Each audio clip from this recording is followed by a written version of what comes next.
Hello everyone. Welcome to another episode of Chatter. Today, I am delighted to be joined by Richard Hanania. Hanania. Is that Mhm. it? Hanania. Interesting. Where's the name from? Like heritage-wise? Middle Eastern. Middle Yeah, Eastern. Oh, I'm that's cool. Palestinian Christian. We're gonna have to talk about that. That's very interesting. Mhm. Um, at some point. But anyway, yeah. So the reason I have you here is to talk about your brand new book, The Origins of Woke. So yeah, do you want to give people a little like short thesis on what the book's about and sort of where it came to conception? Yeah, I mean, the book is basically about the idea of that the idea of wokeness is not a is something that's sort of in the cultural ether. That there has been in the United States a government sort of there've been government mandates and regulations that have for the last since really the late 1960s, early 1970s, forced corporations and other institutions to behave in a way that was race and sex conscious. A lot of people think this is something new or recent, but I trace that development, argue that most of the stuff came from the law, and ultimately it can be changed by the law. Okay, so maybe before we go deep into it, we should like define what we mean by woke because it's a term. It's one of those terms that gets thrown around so much these days that it's difficult to know exactly what people mean when they say woke because it can mean a whole bunch of things. It can just be a stupid insult hurled at people. It can be a bunch of stuff. So how would you define it? Yeah, so I say there's three components of it. There's the idea that disparities are caused by discrimination, past or present discriminations, and only certain kinds of disparities. Those that favor whites over non-whites or men over women. Those are the ones we care about. The second part of the definition is that you need restrict speech in the name of overcoming these disparities.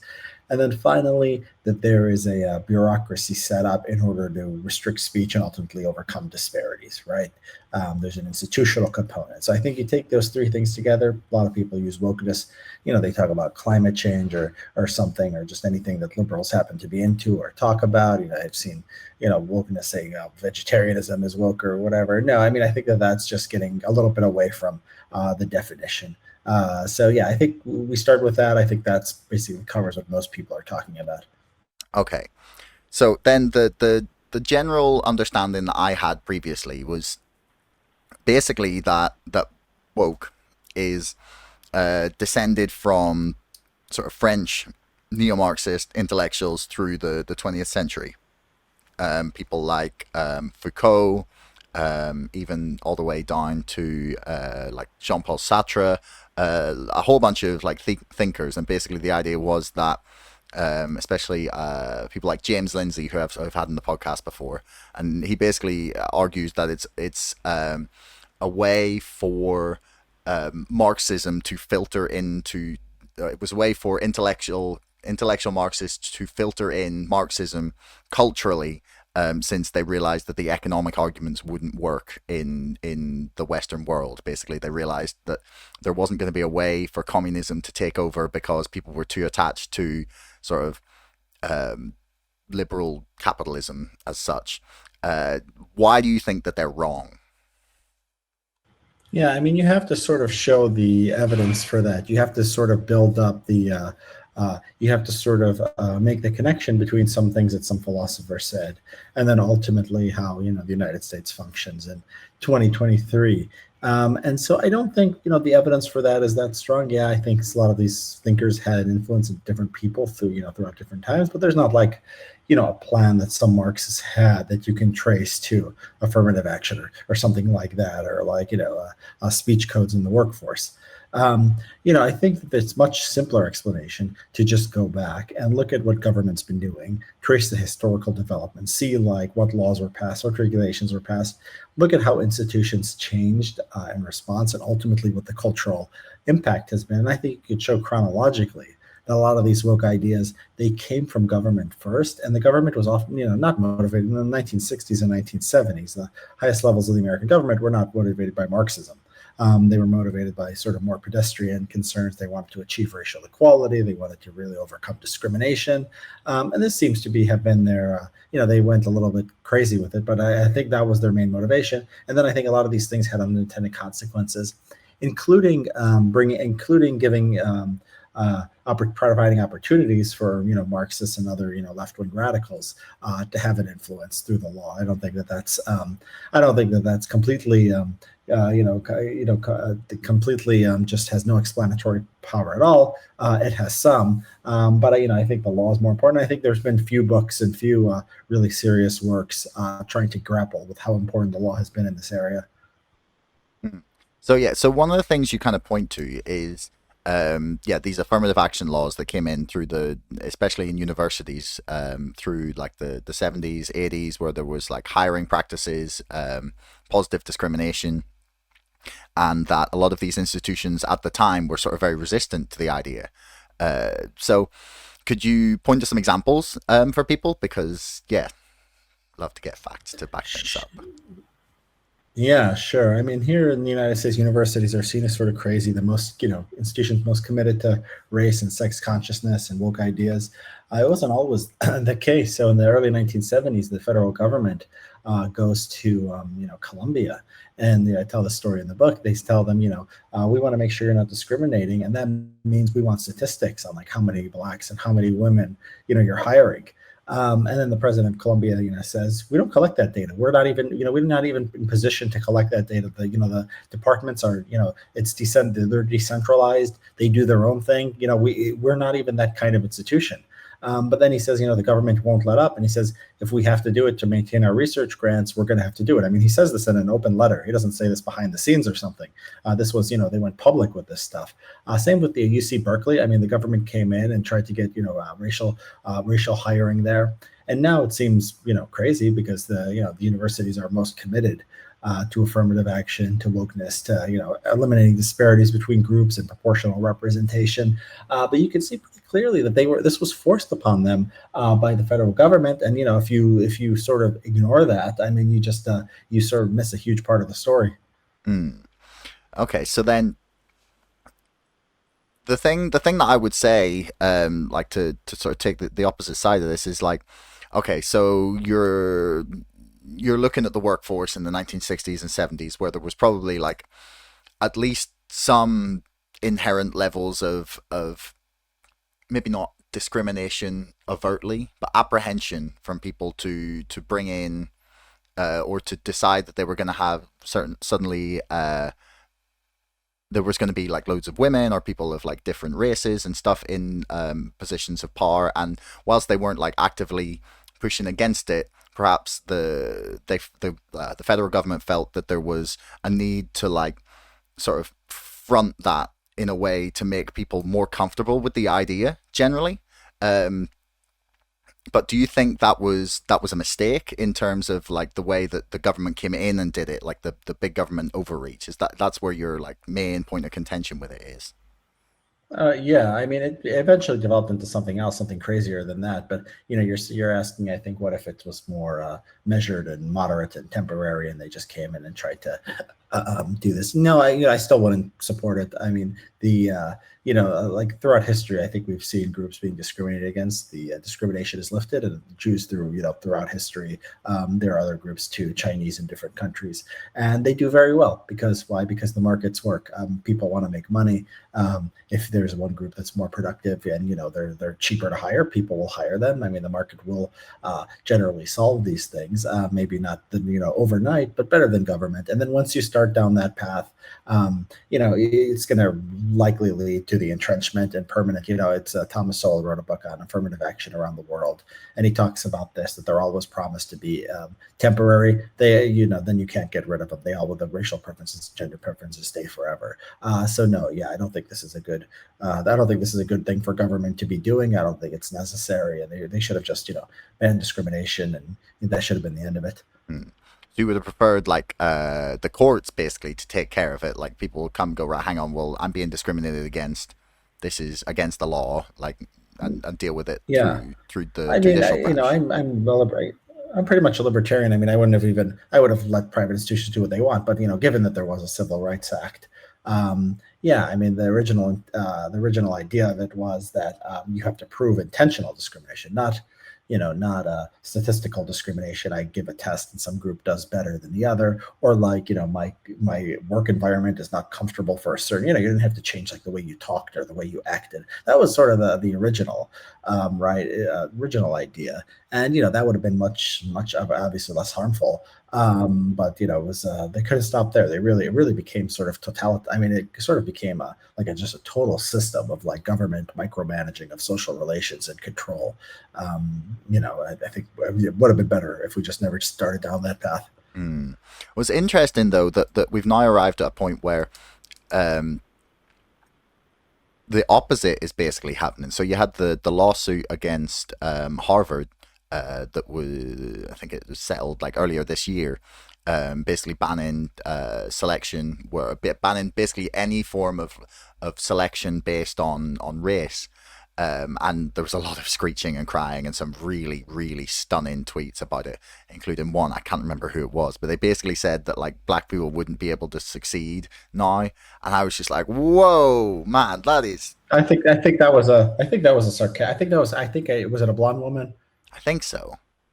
Yeah, I think she turned out to be like a fake account or something. Oh, There was really? this crazy account that was getting all kinds saying crazy things like that, pretending to be a liberal. It was either AI or a fake account or something. There was a whole story about this. But yeah, I think I know the exact tweet you're talking about. Yeah. Anyway, that's hilarious that I was fooled by that. Yeah, always got to be on vigilant for fake accounts and bots. But Yeah, you can't believe everything. Yeah, you can't take everything at face value on Twitter. no, Yeah. no, definitely not. Um, so I guess the thing that I'm like pointing at is now we've got to a point where the institutions have run free of like the like government imposed mandates, and they're not, there's like an ideology that's like imposed itself within the university structure itself, and that they are now the ones pushing this harder than anyone else. Like, how do you think we got to that point? Yeah, I mean, it sort of became it sort of, it fed into itself because the government required some laws. They were sort of vague and they were, open to interpretation, and they needed people to interpret those laws, and judges would interpret them too, and lawyers, and this was sort of what was behind the growth of a human resources profession. And so the human resources profession really takes off after civil rights law starts, because you need managers within the institution to you need managers within the institution that are going to be able to sort of just know what's going on and tell you what's allowed and what's not allowed. They could often shape the law, and they could shape sort of people's understanding of what's allowed and what's not. And then the universities in particular, I think they attract a certain kind of person. We had expansion of higher education when more people started going to college in the second half of the 20th century. A lot of them, didn't have the capabilities to do, like what people would have done in college before. The standards had to be lowered. They expanded into more fields that really shouldn't be scientific fields. Sometimes, for to help people who to give classes and majors that people who had gotten in through affirmative action could finish. A lot of the African American studies departments, were created that way. Basically, protests or things like that, and just it was, these weren't really scholarly fields. And so the universities in particular, I think, were really captured by this worse than any other institutions. And they don't have the market forces that discipline this. Business always has to think about making a profit. It has to, live in the world of balance sheets and budgets and, supply and demand. And universities really don't have to do that. They just, they have this mission where they just get money shoveled at them. And they're basically, they're supposed to be, academics, and they have this prestige and status, and there's really nothing to discipline them and keep them connected to reality. And I think this is the end result. So do you think we've like hit peak woke? Um, And it depends on where you're looking. I think that there's a here in the United States, I think like there's bifurcation where there's a lot more anti woke people, and like within like conservative media or conservative politics, like they're just very anti cancel culture. They won't cancel anyone, even if they're actually crazy or there's something very wrong with them. I mean, there's just such a aversion to kicking anyone out of the club just because there's a reaction to this stuff. And then like in universities, I think it's probably they're like the same or worse. I mean, it doesn't have like we had like really like almost violent incidents in the mid 2010s. We tend not to have as many of those anymore. I think that just sort of the revolutionary fervor just burns itself out. Like people don't just stay like hyper focused on things for years and years and years. But then there's like a lot of just this stuff just to get institutionalized. So the like the diversity statements that you have to fill out to get hired. I think that's still going on in California. Some states have gotten rid of them, but I think the universities have generally chased out anyone who is independent minded. I think the people who become professors now after the 2010s are pretty woke themselves, or at least tolerant of it. So I think the universities are still bad. I think the media is pretty bad on this. Conservative movement or things that are like self-consciously conservative are getting more anti-woke, and then everything else is like something in between. I think corporate America are probably getting less woke. I think that Elon Musk buying Twitter had a huge impact. These conservative boycotts are having more of an effect. So yeah, it really depends on what you're looking at. Mm. Yeah, I definitely think so. It is interesting to watch like the lack of, say, pride flags in company logos this year compared to previous years. And then there was the Target boycott. There's been the Bud Light thing that keeps going on where they just continue to lose money, which is it's really interesting to see it, because normally the the argument was always that the left were the great organizers, and now it seems like the right are suddenly being like, hang on a second, guys, like we need to actually do something about this. It's like the pendulum has swung too far one direction. Yeah, I mean, yeah, it doesn't take much organizing. I think it's just like the people get mad on social media and then they go into stores and they raise a ruckus. There were some of these videos of people going into Target and they're pretty funny actually. When these people like looking at this gay stuff, like what is this? Like just going crazy at the Target employee, and nobody wants to deal with that. Now all those people would have been kicked off of Twitter, a couple of years ago. And now, since Elon Musk bought it, there's a little bit more of a level playing field, maybe even a tilt in favor of conservatives. I don't know, but I know conservatives are the ones buying all the blue checks because they want to give Elon Musk money, and that's made conservatives more, prominent on Twitter. And so, yeah, that's clearly, it's clearly having an influence, and so, yeah, I think that like there's laws, but there's also, the social media platforms play such a role in our lives that who owns it is actually very, very important. Mm. Yeah, it really is interesting to see, because I don't know. I think you're probably right about conservatives being a little more boosted because they're the ones buying the blue check marks. But I think there's also an extent to which a lot of people who would have been like shadow banned or just not like bothered to post or not seen or just like deranked due to things they were posting about of suddenly are all now a little bit more visible.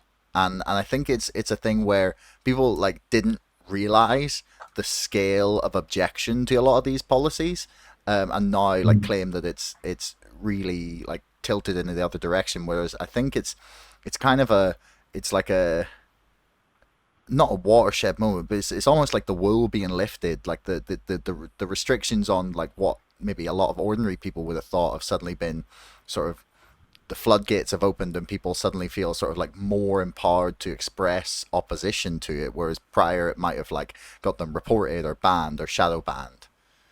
Mhm.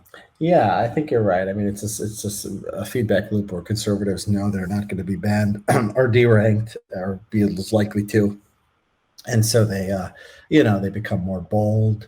Maybe there's an opposite effect on liberals. Maybe they get off Twitter or they spend less time on it.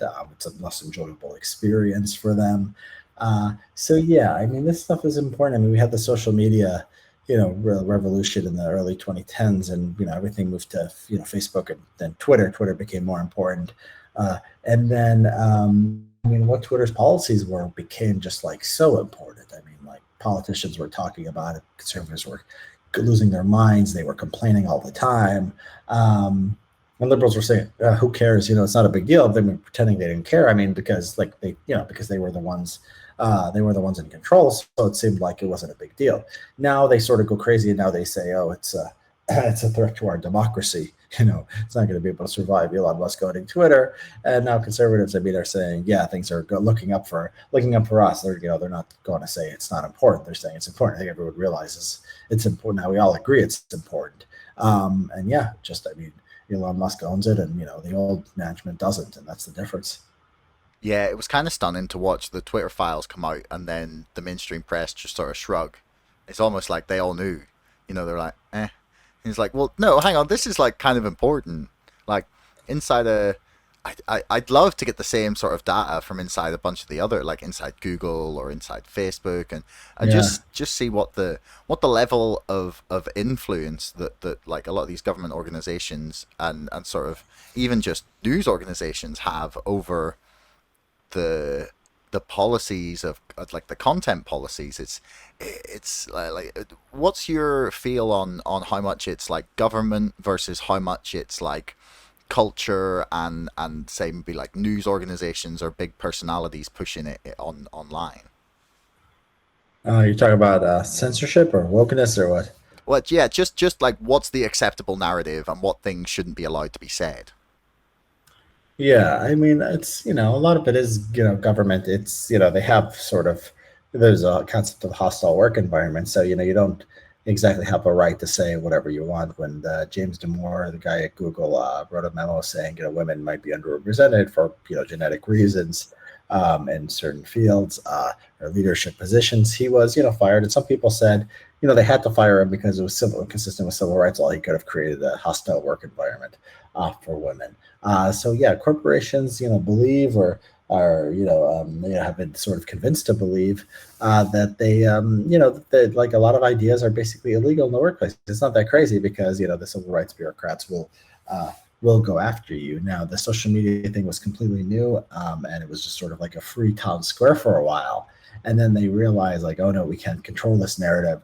And then they really put up the censorship pressure. So it came after, Twitter really didn't ban anyone until after Trump was elected. I mean, you could be almost anything on Twitter until about 2017. They started banning people a few years before that, but then like, yeah, 2016, 2017, it really took off. And the algorithm would deboost people they didn't like, and there would be shadow banning and so forth. And so yeah, I mean, and it was just like this media. I mean, the media demand came first. I think that they went sort of crazy, and then you had these activist organizations, and then and then later sort of the government started pressuring social media companies, which was inevitable when it became a cause for the media. It's all they're all reading and watching the same thing, so that's to be expected. Hmm.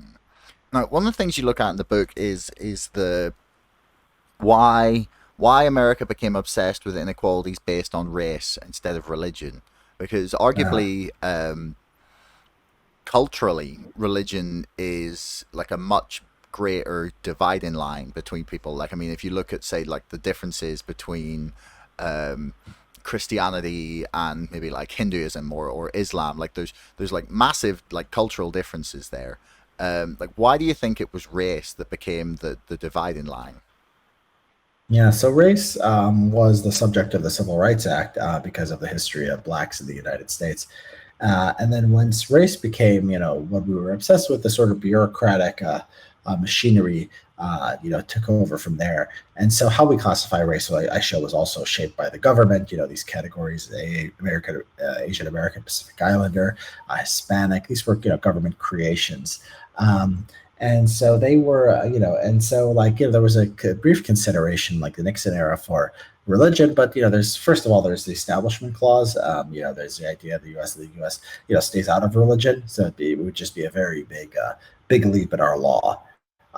France has something like this for race, but we have it for religion. France has it for religion too, obviously, but we don't have, we have a sort of more tradition of race conscious measures. Um, and so, yeah, and it's just like the difficulty of like identifying, religion. It's often, you have to sort of, ask people, and it's like with race, you could often do it with a verbal, or you could do it with a visual confirmation. That's allowed under, so you ask them, and then you're also allowed to do visual confirmation if you're an employer. And so, yeah, I think it was just, this was our history was not one of like Catholics and Protestants like fighting each other. You know, our history was a history of difficulties with the black population, primarily in the South, and you know that became sort of the basis for the civil rights regime. Yeah, so like yeah, slavery then basically, and the legacy of it, then like Yeah. down to Jim Crow and things like that. Yeah, Mhm. because it's interesting to me as well because if from come from so I'm from Northern Ireland where we have a lot of we've had 40 years of, well, not anymore, not since 2000 basically. We had about 40 years of violence and civil war based on religion. So that for me is always like the thing that comes to my mind when people talk about like dividing a population, just because that's what I've grown up like witnessing. So race is always like a different question to me. It almost like, to me I'm always just like, well, who cares? Like, because are they Protestant, are they Catholic? That's the one that we were always so obsessed with. Yeah. uh anyway. um so whilst looking at the book, I came across like the Atlantic article that describes your book as an intellectual and moral failure and a Trojan horse for white supremacy. And then the Huffington Post have did like an expose where they find some like old bits of stuff that you'd written. And then you wrote like a Medium article, sort of It's my Substack. My Substack. No, I don't Substack, use sorry, Medium. Substack is much Substack, much better. Yeah. sorry, Substack, and yeah, so you put the article up and basically saying, look, I used to hold these opinions, basically where they were sort of a little bit, yeah, race supremacist in a sense, like, so do you want to like go on, like, explain a little bit about like what you thought then and like how you got to the place you're at now. Yeah, I mean, the thing, that I saw pretty early was there were statistics on racial differences and, behavior on performance on tests and things like that, crime rates. And, it was just like sort of it drove me crazy that, we weren't allowed to talk about them, or we talked about them in a way that was just ridiculous, like blaming it all on, every disparity on white racism or sexism or whatever. And so I sort of, I went in the direction of maybe like too much in the other direction. Like, okay, they're, anti-racist. Oh, we have to be like, we almost have to be racist. We have to be sexist. We have to say, oh, these groups are sort of, not, maybe we should keep people out of the country, or we should like, women shouldn't have as many rights, and things like that. I eventually came to realize over the years that this is not healthy. It's also not logically, doesn't logically follow that if there are group differences, that you have to sort of, exclude certain people, or you can't have a system where you treat everyone as individuals. I mean, the left makes it hard to sort of realize that because they're so, into pushing sort of identity politics and preferences. So yeah, this was, like 10 to 15 years ago, when this stuff was read, more than 10 years ago, maybe 11 or 12 to 15 years ago. And yeah, it came out. They wanted to get my book canceled. They wanted to get the, nobody to affiliate with me anymore. And that didn't work. I think it probably just brought it more attention. Mm. So like, would you say your faith was like a part of like the that realization? My faith? No, I don't, I'm not religious. No. No. Okay. Sorry. Just because you'd said you were a Palestine Christian right at the start. I have a Christian background, but Okay. no, it wasn't like I had a religious experience Okay. or anything like that. Oh, that's all right. Well, yeah. No, I was just curious as that had been part of it. So yeah. So basically, you've arrived at a point where you're basically concerned with protecting the rights of the individual and not the group. Yeah, and just making everyone better off, having a society based on merit and talent and economic growth and freedom of association, people being able to do what they want. If they're racist or if they're not. I mean, if people want to affiliate with the people like themselves, fine. If they want to have diversity, nobody wants to stop them from doing that either. I think the civil rights laws, they force sort of this one ideal on everybody, and they force this kind of reverse discrimination. They took away people's choices, and that's one of my goals in the book. It's calling for a liberal in the classic, the good sense of the liberal society of accepting differences of individuals and what they want in communities and institutions. So yeah. So what would be your remedies for the issues that you're highlighting in the book of like sort of big government overreach, affirmative action, and all of the things that have come as a result of it. Like where would you begin to try and like rectify some of these things? Yeah. So it's you know, there's a like a broad point and like more narrow points. And so the broad point is just understand that, you know, wokeness does come from law. It is a political issue. It's not something you just have to go online and complain about on, you know, podcasts or get outrage on social media. This is like the boring stuff of court decisions and government and executive orders and legislation.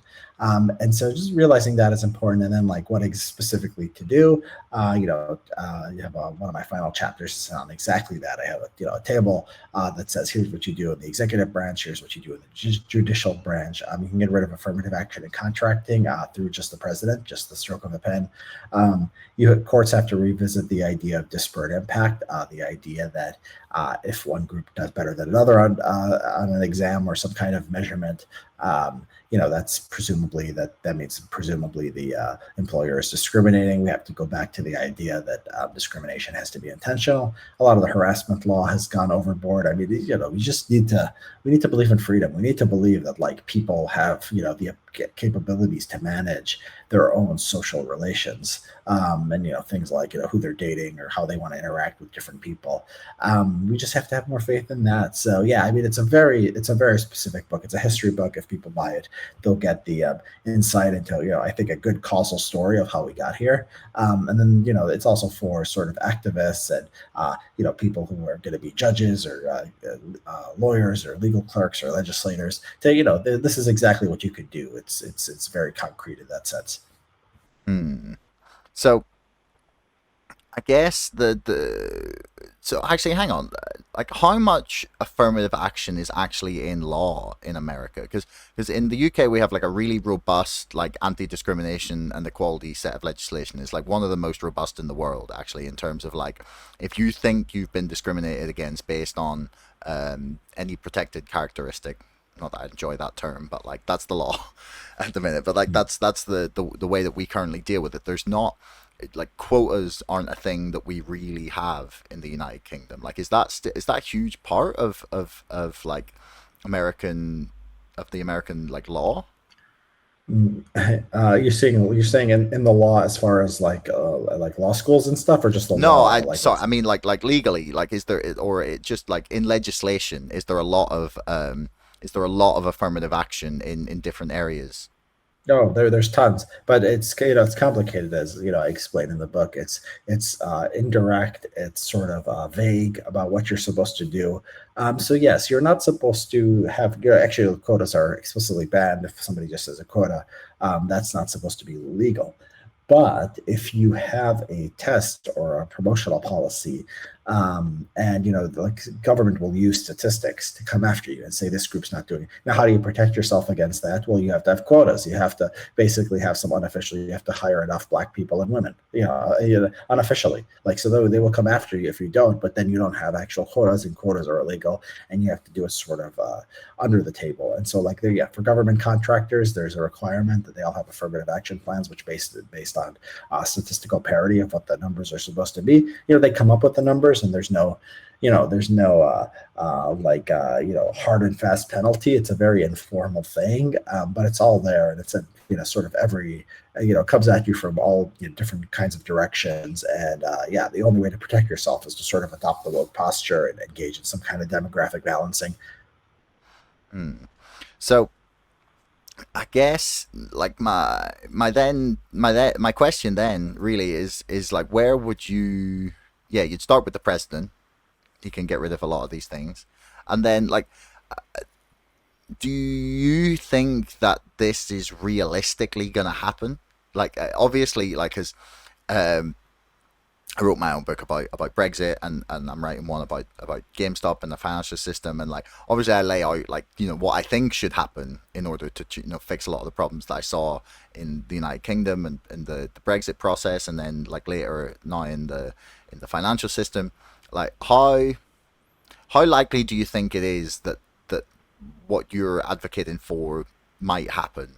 Because I can hear the screeching already in the distance of people claiming that it's going to legalize racism or that it's going to allow people to discriminate. Like, do you think that there's a possibility that these changes might actually be put into place? Yes, I mean, I do consider that in the book. I mean, I have another. I think that's such a good question. I mean, I think it's worth its entire chapter. So, I have chapter 6 on it, Republicans and Civil Rights Law, and yeah, I mean, the public. We're having a thing where I go through the entire history of sort of the Republican Party or conservative movement where it's been on these issues. We have like a bifurcation in our politics where like the conservatives are governing in a more conservative way, and the liberals are governing in a more liberal way, especially on social issues.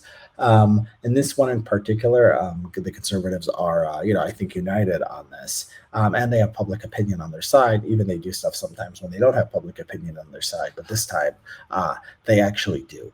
And so, yeah, I think that if Republicans win elections, I'm confident that because of what I'm talking about, because of other people talking about these things, there will be policy movement. We've seen some of it at the state level. If Democrats win elections, we're going to have to be thankful that we have free speech on Twitter, but there probably won't be much movement on wokeness as law. They'll be appointing the judges, and they'll be making the laws, and they'll be appointing the cabinet officials too. And so, yeah, I mean, the political, the next few elections matter a lot.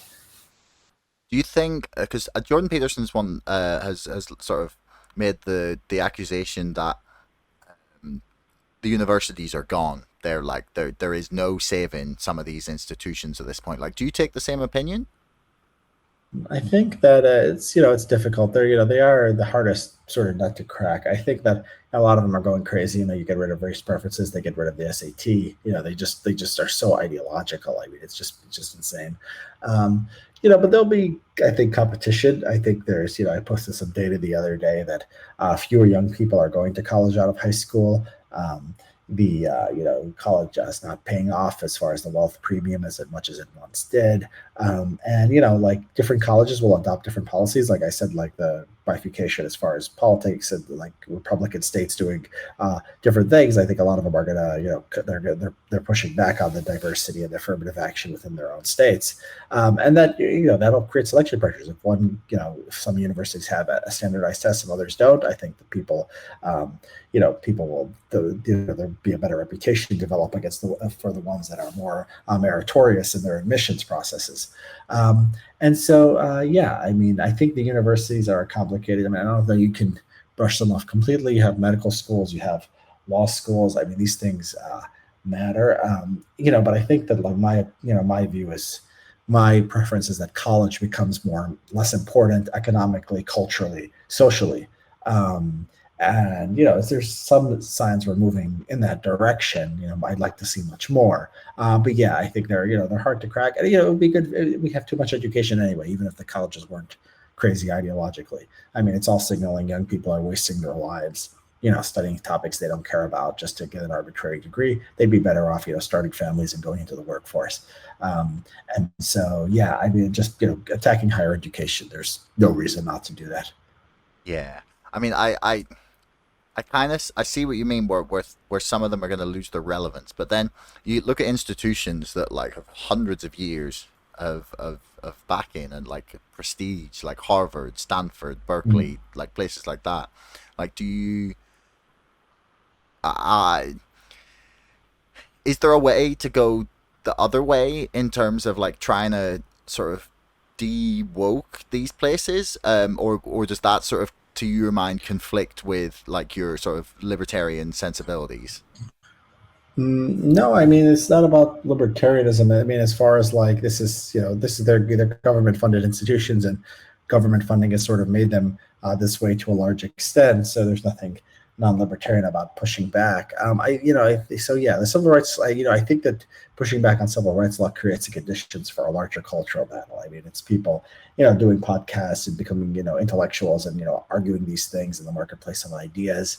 I think that this is like what we need to do, and at the same time, I will want people to bring these places to a more sane place. But at the same time, I want these places to be less important. I don't think the Ivy League universities were as important in American culture, say, like in colleges in general weren't as important, like just to Americans' conceptions of who they were and what they wanted in society, right? And so, like, that's important. I think we're going in that direction. I mean, there's just been polling in the last 10, 15 years that people believe in college less and, less likely to want their kids to go to college and all those kinds of things. I just think these are just such positive developments, and I hope they keep going in that direction, even if Harvard remains, Harvard and Yale remain the most prestigious schools. Okay, then to take a slight detour from your book, I'm curious because I'm trying to get a sense of what Americans are thinking about their next election coming up. So who do you think the candidates contesting the election are going to end up being? I mean, I've said it's going to be Biden and Trump since 2020. But people think Biden's not going to come back. I think but Trump's going to come back. He controls the party, and Biden is the incumbent. And even though he's old, the incumbent almost always is the nominee. So the betting markets used to get Biden like a 33% chance. I thought that was crazy for an incumbent president. Yeah, and I've been saying this for years. You don't think there's a chance they'll try and replace Biden? Because I look at I see some of the videos, man, and I'm like, geez, this is like, Who's they? I mean, who's they? Who is they in the well, position to replace Biden? the DNC. No, they don't. They don't have that power. They don't have that power. They can't do that. They can't do. There's nobody. I mean, these are not that centralized or powerful to take out a sitting president. The president is more powerful than the party. So no, I don't think they're anyone's in the position to do that, and they'd be stupid to. Kamala Harris is not popular. There's nobody waiting in the wings. I mean, there's nobody. There's no natural heir, and so yeah, you should go with the incumbent. What about Michelle Obama? No, that's not going to happen. That's No. a right wing sort of, fanfic. No, I think she'd win. If I'm I think honest. she'd win, but I don't think there's any evidence she's like a politician. I don't know if she'd win it, actually. That would be very interesting. But yeah, I no evidence she wants it or they'd be able to do it or, God knows. It would be very funny, but no, that's not happening. Yeah. I mean, it would literally be a third term of Obama, like just a different Obama. um, yeah, I don't know. I'm still not convinced that like I see the videos and I'm like I'm not sure he'll make it to the election in terms of like being coherent and like sort of Maybe you're seeing selective videos. I mean, I think most of the time he's doing okay. I think people grab the funny looking ones, and it's maybe sometimes confused that it's true, but seems to function okay. yeah, whatever drugs they got him on. He always seems like when there's something big, they seem to like pump him full of something, and then he's like sort of wired in. Yeah, I mean, he can keep going with it. I don't see him getting worse. I mean, I see him just about the same in the last few years. So, yeah. And you think yeah, so it's gonna be him and Trump. Um, do you think? Do you have a feeling on who you think is gonna win from those two? Yeah, I think it's close to 50-50. I mean, maybe 60-40 Biden. Uh, yeah, I mean, I think the Democrats, I mean, I think the Republicans are in trouble. I think they are nominating people who are not the best candidates for winning. Um, I think that the abortion issue is killing them. Trump might neutralize it a bit. Trump might be the best candidate. People think Trump is not electable. I think he's probably the most electable of the Republican bunch, and he's got support in a lot of people in swing states. And so, yeah, I think probably Biden is a slight favorite. I think the Republican Party has gone in a direction that's not doesn't appeal to as many people, but they have the electoral college advantage, and yeah, they could win. I mean, it'll be close. So, what do you make of Vivek Ramaswamy? I like him. He adopted some of my ideas. So he promised to repeal the executive order on affirmative action or um, amend it. His first day in office. So we've talked about these things. He's credited me with that. I was on his podcast. A year or something like that ago. And so, yeah, I mean, I think Vivek he's one of the people whose heart is in the right place when it comes to these issues, and will be strong on them. Some of his other things, I don't know. He's done very well politically, and I also called that too. I did say Vivek was right when he announced. People thought he'd be nobody, like he'd be like 1%. There's all these guys at 1%, and the fact that he's like at 8 or 10% now is pretty incredible considering. A lot of people like he's ahead of like Mike Pence, the former vice president who should be higher than him. And so, yeah, I think he's a skilled politician. I think he appeals to Republican base. He's probably not going to win because it's probably going to be Trump, but yeah, he has a future. Yeah, I mean, I think maybe not if this time, the next time around, he might have a real shot. Once Yeah, Trump it's I mean can, it's well, if Trump doesn't win, then no, he'll definitely be too old next time. I mean, I think they're both too old this no, I time. think he'll keep running. I think he'll be in the 100, and I think Trump will get the nomination every year for the rest of his life if he doesn't, until he wins. That's sort of been my prediction. Oh yeah, you could be very right there. To be fair, and then last candidate I wanted to ask about is Robert F. Kennedy Jr. What do you reckon? I'm not a fan of Kennedy. I think he appeal. I think it's like his appeal is just. I think it's sort of fake. It's all these right wing people on Twitter promoting him who think like he can hurt Biden by like challenging Biden, Hmm. but like they don't get that like that he's just appealing to them because he like agrees with a lot of their stupid views, and he's not appealing to Democrats. So they're in a fantasy world where RFK is going to challenge Biden, but RFK is simply he's an internet phenomenon pushed by right wingers to try to get left wingers to sort of fight with themselves, and it's not going to work. And I think the man is objectively crazy. His views on vaccines and cell phone towers and all kinds of things are just very very weird. I mean, he's just a I think it's I don't think it's some of it support for him is legitimate, and it's I think it's just people looking for something very silly or wrong in our politics, and some of it I think is actually more than people think is cynical. Mm. I think he captures basically the non-Biden left wingers.